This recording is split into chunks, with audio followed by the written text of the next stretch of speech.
A very good afternoon to you and welcome to another beautiful edition of Editors Forum, a program where we get to have distinguished guests in the studio with us, sit and have intelligent conversations upon diverse issues going on in the country. I am Benwaran Yumazaka and you're welcome to the program. Alright, so before we go to the topic for today, the guest I have in the studio, I have Mr. Olusegun Ario, who is the editor of Urban Express News. You're welcome to the program, sir. All right, and I have Mr. Tony Nwaje, who is the editor of the Recorder NJ. Thank you so much. Thank you so much for coming today. All right, so to usher us to the story we're going to be discussing today, let's just quickly take a look at this report. A robust debate on a motion by Senator representing Adamawa Central, Iya Abbas, on Wednesday's plenary.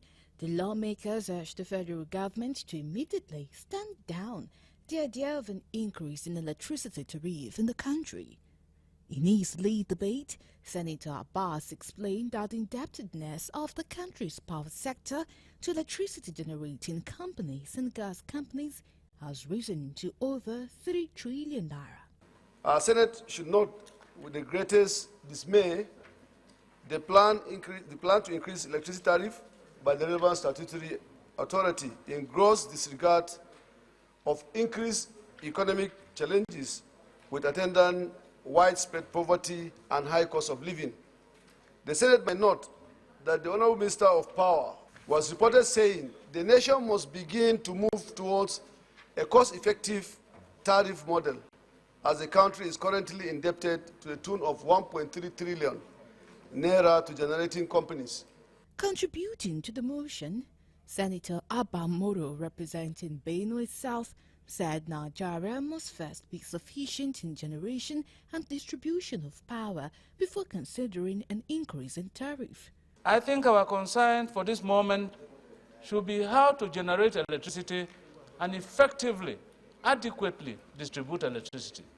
Most of the problems that we are having today, especially in the manufacturing sector of the economy, is as a result of low power.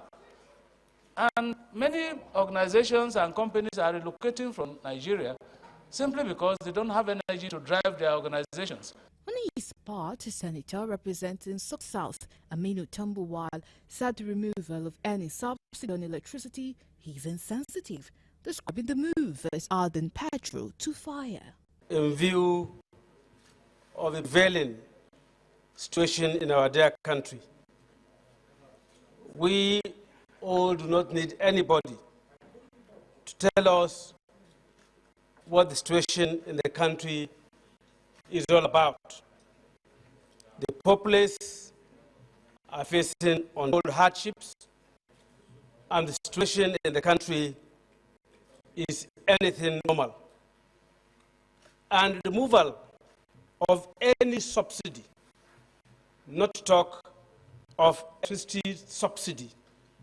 In a remark, the President of the Senate, Godswill Akpabio, aligned with his colleagues, noting that any increase will further throw Nigerians into untold hardship, especially now that they are grappling with hunger and high cost of living. And most importantly, our distinguished colleagues for their contributions and opposition to the idea of increasing electricity at this time due to the cost of things across the country and the sufferings of people. And Nigerians are very worried about the following increases in products across the country. Minister of Power Adebayo Adelabu had last week disclosed at a press conference in Abuja that Nigeria was not likely to sustain the current electricity subsidy.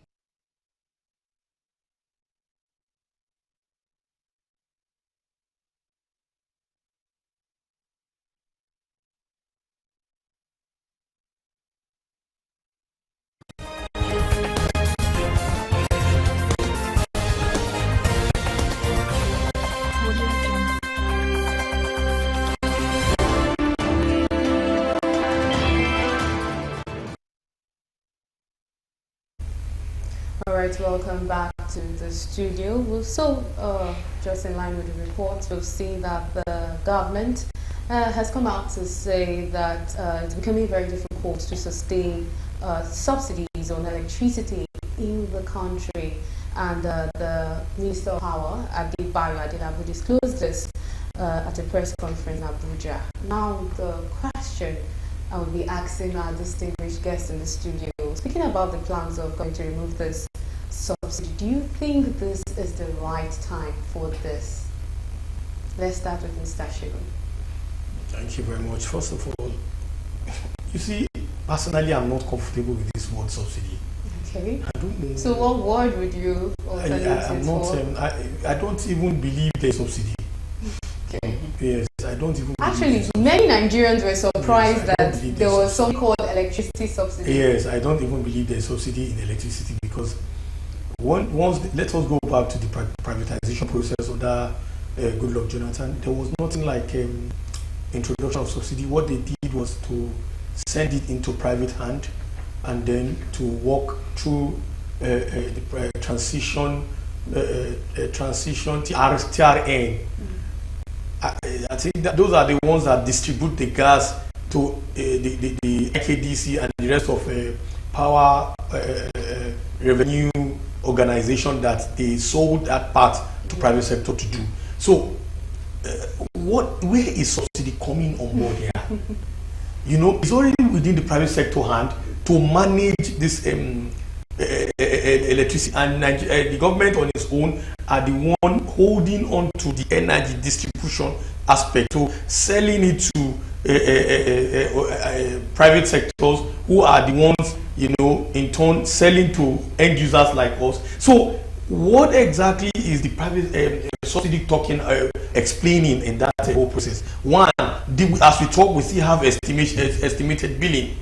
In my area, there are many estimated billing here and there that is still having issues, and the National Electricity Regulation Commission had done nothing. I'm telling you practically here, because I had one that I helped to write petition. Till today, more than 2 years now, they've not resolved the matter. They will still leverage estimated billing, and you still tell us that we have subsidy. The government need to enlighten Nigerians on that role of subsidy they are talking about, so that we can be able to know which role, which aspect of that development the subsidy is really going into. This is how they started in petrol issue, and then we begin to see that some Buhari told us that he doesn't believe there is subsidy. He came on board and he said yes, they are looking at how to manage the subsidy process. You know, we don't know what exactly is being shrouded, you know, in secrecy, that we still need more explanation. But if you ask me, government and the people of Nigeria are not in good status when it comes to sincerity of purpose.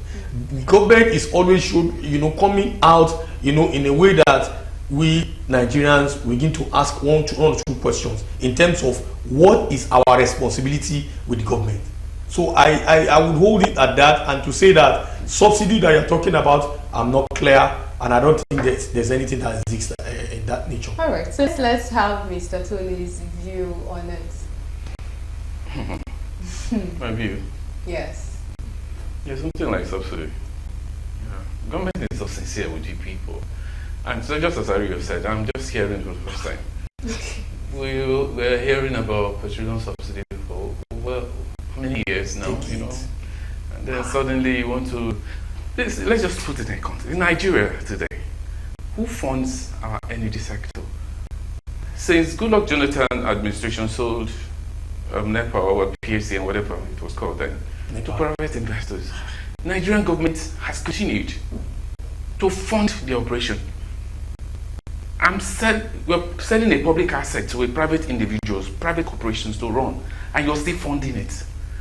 Doesn't it show that it shows that we are not serious as a nation, and you're not telling us you're subsidizing it? How does it work in other countries? I mean, how can we just come on 1,000 megawatts? The country Nigeria cannot generate simply because of corruption. There are other foreign investors came into this country to help us with this issue, but our politicians, they refused. I remember the story of Obanjo and the former chairman of PDP and all that. The stories around it. Energy privatization, the intervention. No, we can do it ourselves. And today we are doing it ourselves. And you're seeing the repercussion. Who is funding it, for instance, in Nigeria today? Let me go practical. Individuals buy transformers themselves. When they came, they said they were going to change it. They're going to change all the accessories, the wires and all that. It didn't work. I'm not supervising them. They can do it. They are toothless. We said this thing. I hate when I repeat myself. And that's what is happening in Nigeria. We talk. We say this thing over this table. We've said it many times. The problem, confronting our energy sector, there are not things we cannot do. We can do it, but we don't have the political will. And politicians have killed this country. That's the truth. Until we say the truth, you cannot. You can sit down here and talk 1 million, keep saying the same thing. Until you have the practical way, the energy, the courage to say it the way it is. We know what is going on in this country. It's a generator-driven economy.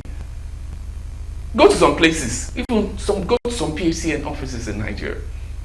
It's been powered by generator. Is that not why how can it work? Is that not why you see many companies leaving this country? Have you done the statistics of manufacturing companies leaving this country? In this country, some weeks back, what am I even saying? In some parts of this country, not Lagos, they've not been electricity for weeks. Yes. And I watched the Minister of Power the other day. I think the president got it wrong with that minister, and I think I summarized it in one of my posts, on my platform on social media. He made a mistake with that guy. That sector is a critical sector. You don't need any politician around there. You don't need it. That's why I said again, we are not serious. When we say we have technocrats who can drive this. And I'm telling you the truth. Until we are ready, we'll be wasting time. As I was saying before, in the streets, people contribute. What am I even saying? I'm a player there. We buy transformer, we buy cable, we buy everything, we buy fuse. Common things that these people should provide. The only time you see them around is when they move their trucks and their ladder. And I don't know those I will keep quiet and watch. When are we going to speak? We know our problem. We know our problem. We know the solution. It's the way to implement. We know the solution to this problem. There are things we see every day. We're not ready. Just tell me one thing the government is doing for the people. You sold this to private sectors and you're still funding it, and you're telling they want to remove subsidy. Why subsidy? And you said the Minister of Power is saying subsidy this year, 450 billion was budgeted for subsidy this year. Where's the subsidy coming from? I hate all these kind of lies. Come clean to the people. You see, that's this the relationship between the people and government. I don't know how they are going to bridge it. I think the onus is on them. So some people there's so much lies. Sorry to put to what editor have just said. Okay. You see, he said the relationship with the people. He doesn't know how to bridge it. To add to what he has said, the politician would not want to bridge that relationship in a sustainable way. You know why? They know where they are killing the people. They are weakening the electoral system so that their pawn, those they wanted in power, would always be there in their own interest, devoid of the people.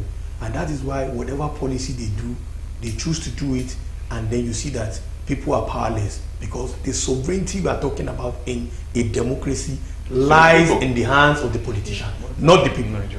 If you want the sovereignty to lie in the hands of the people, then let us see how they will strengthen that electoral system and the internal democracy of process of selecting candidates in the party.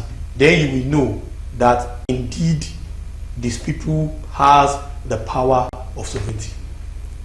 Okay, all right. So suggestions have come in that having full liberalization of the power sector might just be the best way to go. It is supposed to be. Yeah, it's supposed to be. When you privatize this thing, okay, we're talking about this. Look at the telecom sector, please. Before the telecom sector, before private corporations, moved into this country to privatize that telecommunication, we used to have NITEL.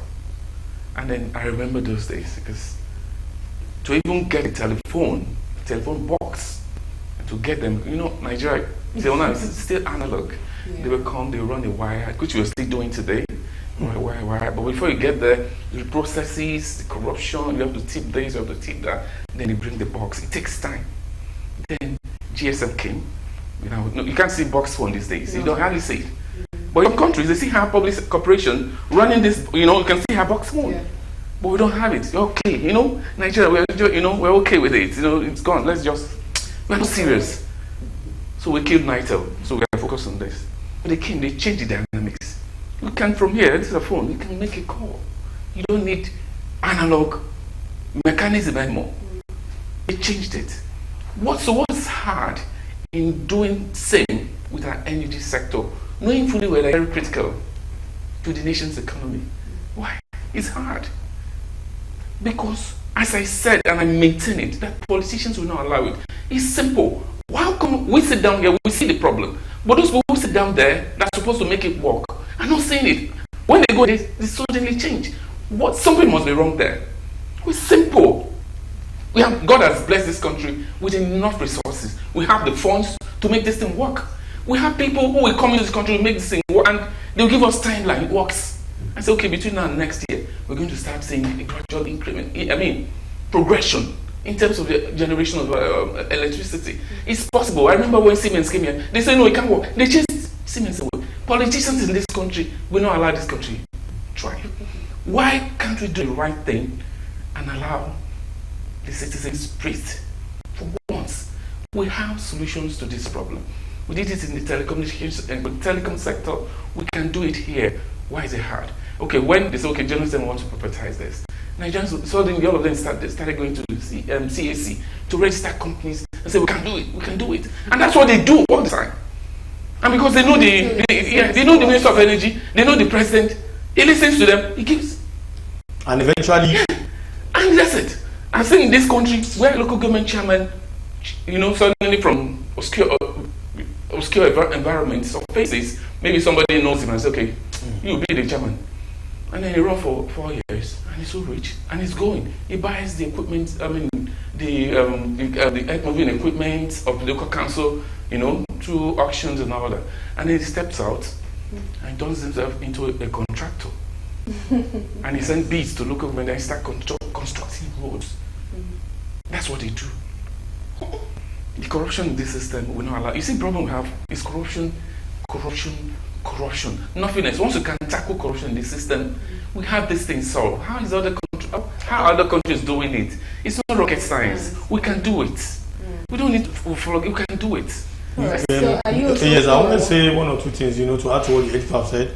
You see, he mentioned very instructive solution, and that solution has been there before, and then it becomes moribund, you know, in this APC governance so-called. And what is it, the solution that Edition mentioned? He said, Adilabu, you know, should not be there even in the first instance. You know why? Last time I was invited here, I analyzed why key sensitive ministries should not have any politicians input in it. They should be core technocrats. The Ministry of Economy, Finance and Economy, Blue Economy, Investment, Power. I don't think we should have a politician there. Speculations are right now that the Minister of Finance is having interest in becoming Ogun State Governor. If you are a researcher and you are asked to solve a particular solution that will take time, and you are distracted, let me tell you, you can be focused. I am about doing my PhD now.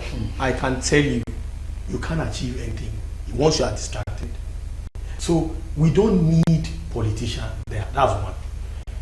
Let's go to the time of private sector when Jonathan privatized it. Jonathan brought an expatriate, a professor, Naji, to solve that problem for us.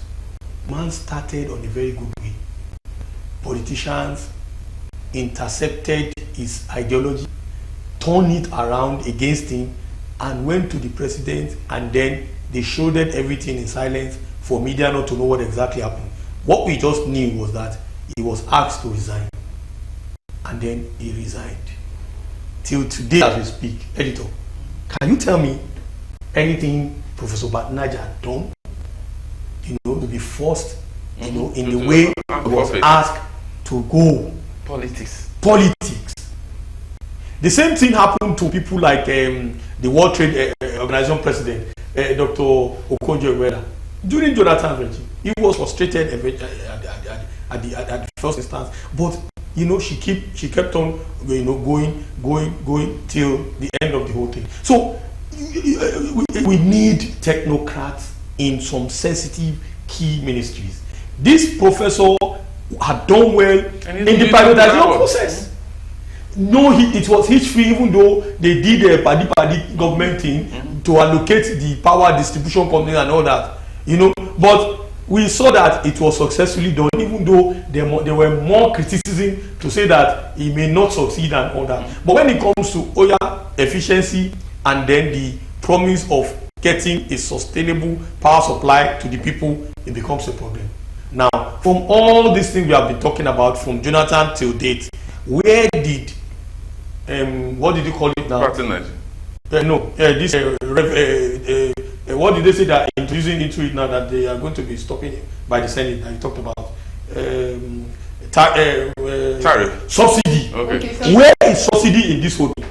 We just started hearing Nigerians are subsidizing it. We are subsidizing it. You don't get it. That's what I'm saying. We are subsidizing it because we are buying almost everything. Now, estimated billing is there. Nobody is talking about that. The epileptic power supply is there. The power generation that Professor Yemi Oshibajo, on a Thursday to Saturday of that election, he was on Channels TV. He told Nigerians there that Maupe was the anchor. He said that within 4 years they are going to have a 40,000 megawatts. That's what he promised. A professor of law promised Nigerians. The video is still there. They can see and check it. On Thursday, the Saturday of that election, he came on air to tell Nigerians that the government is planning to supply 40,000 megawatts. Yes. Tell me, as I'm talking to you right now, they just started rebuilding the megawatts. It was according to what we got a report about, we have less than 200 megawatts about a few days ago. That everywhere where there was darkness, in every part of the federation. So I don't know what they mean by subsidy. We're not serious. Okay. We've seen that the Senate Committee on Power also part of their own way of trying to resolve the issue equally put out to investigate the 1.3 trillion naira owed by the Ministry of Power to generating companies and $1.3 billion owed to gas companies and all of that. But coming down to all of this, I think we are already giving solutions. What else can we do? Because we've seen subsidy removal for fuel being removed, and we can see the effects that it has on the country as a whole. So you could imagine if electricity, in as much as I'm not surprised having both of you say, because actually Nigerians were shocked when they were like, was there subsidy in the first place? Because we've been paying high amounts of this thing. Actually, the Senate, the National Assembly was surprised. We were surprised. Nobody knew there was anything like subsidy on electricity, but here we are. So I think we have already started lining out or pulling out some solutions. Do we still have some other ways out? One of the solution is, let me challenge the Federal Executive Council, the president led by Asiwaju Bola Ahmed Tinubu, to come out to Nigerians to tell us when did subsidy start, the subsidy on power. Let it come out to tell Nigerians or share ideas on how subsidy came on board. How much have they been paying for subsidy? Did it came before he came into office or when he came to office? And what are the plan methodology that they are using to pay subsidy? And then how come we are still having epileptic power supply in majority of the states in the federation? We have reported cases. Then how come we are having estimated billing that it will give a 3-bedroom flat a 40,000, a 45,000, in Abeson Estate, for example. Wow. So people and they are asked. There was a time federal government said we don't need to buy this meter again, this generating meter again. That they will be the one to supply for free. I can tell you for a fact that Ikeja distribution is requesting anybody that's interested to come and pay before they pick it up. You would have to pay and use your name. So, but federal government, Buhari's regime told Nigerians, the minister told Nigerians that they should not go and pay for dime for this thing, but that they should get it for free. Now. But it is even before Buhari left government, it's been sold. Yes. So these are the things I feel there should be a solution by first start identifying the problem. One is how much have they been, doing the tariff? They should pull out the memo of understanding that gave birth to the tariff, push it online, let us see it. We analysts want to evaluate it and know how it entered into electronic NEPA or what's it called, IKDC, that it becomes a tariff. Then we should know when did it get approval from the Senate. All those things must be opened so that we can be able to ask 1 or 2, 3 questions. From there, we'll be having, a gradual solution and a destination to all these challenges. Sorry. It's a Herculean task. That's what you're asking. They will never do it. Yes. They've taken Nigerians for granted. We do all this all the time. They've taken us for granted. We want to increase tariff, no electricity supply. What comes first? It's not when you supply electricity. Nigerians are willing to pay. They don't even look back. You don't have it, and you even have the guts, the courage, the boldness to move to. And because our regulatory agencies are compromised, so they can't buy it. I can recall how many times NEC has instructed GENCOs, DISCOs, not to even think about increasing tariff. They've given instruction on estimated billings. They have disobeyed them at several occasions. What disciplinary measures were NEC take to correct it? When there are no punishment for bad behavior, corporation agencies like this, we keep misbehaving, and we will be at the receiving end. So it happens all the time.